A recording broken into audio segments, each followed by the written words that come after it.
Good morning, readers, and welcome back to Reading Workshop today. I know that we have been working on tools to understand our books better, but I have a story to start with today. My friend's newborn baby was fast asleep in her house the other day, and we were watching a movie. And so we turned down the TV really nice and soft because we didn't want the noise to wake up the baby. So I could see everything that was happening on the screen, but I couldn't hear what anyone was saying. And that made it hard to understand the movie. Did you know that books are the same way? If you can't see and hear what the characters are doing, sometimes you don't understand it as well. So today I want to teach you that to really understand your books, you have to pay close attention to what the characters are doing, their actions, but also the dialogue, what the characters are saying.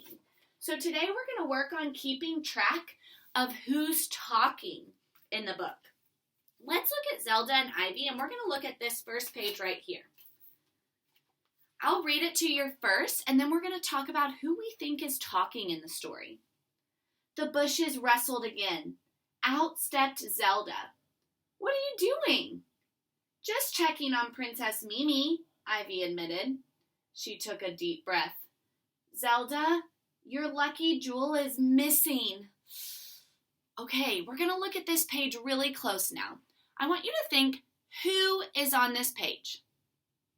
That's right, Zelda is coming out from the bushes and Ivy is sitting right by the time capsule. When we look at this first sentence, the bushes rustled again. Out stepped Zelda. "What are you doing?" Do you see the quotation marks right there? Remember, the quotation marks are the two lines that go next to someone talking.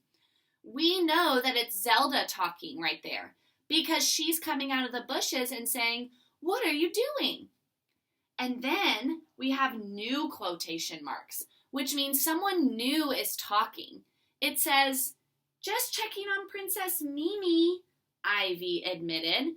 So who do you think is saying that? Who is saying, "Just checking on Princess Mimi"?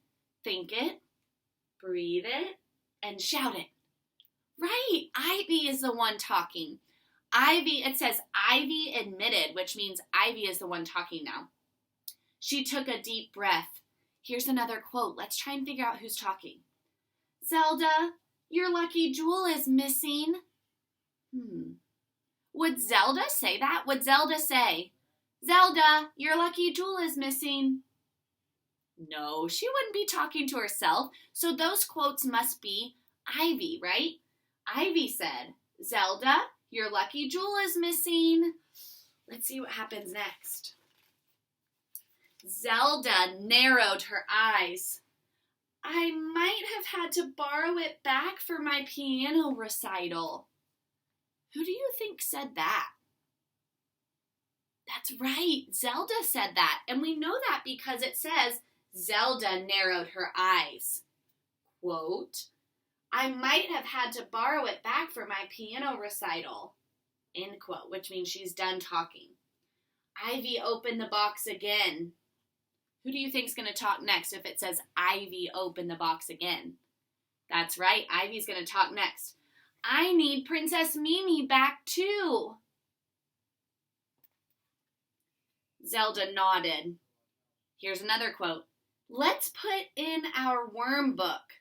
Now that I think of it, I'm pretty sure the children of the future would prefer a good story." Who do you think said that? That's right, Zelda said that. But how do you know?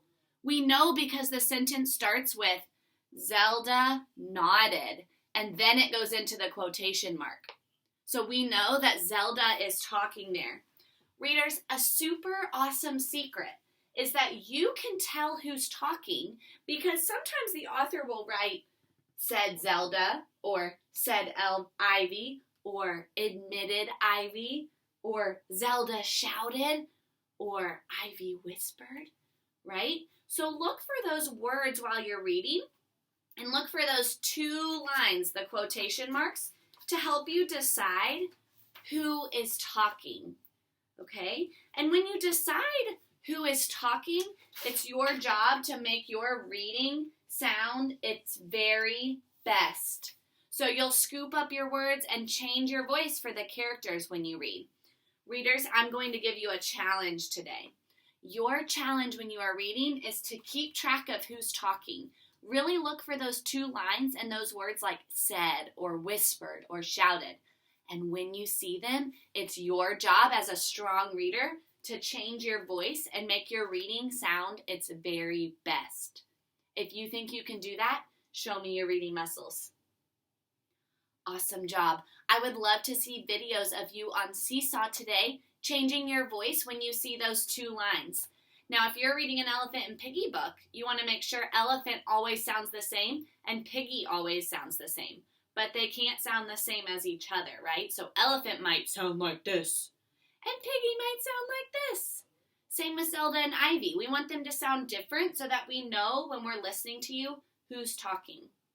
Today, readers, make sure that you keep track of who is talking and make your reading sound like its very best. Readers, get out your books, stack them nice and tall, find a nice cozy spot.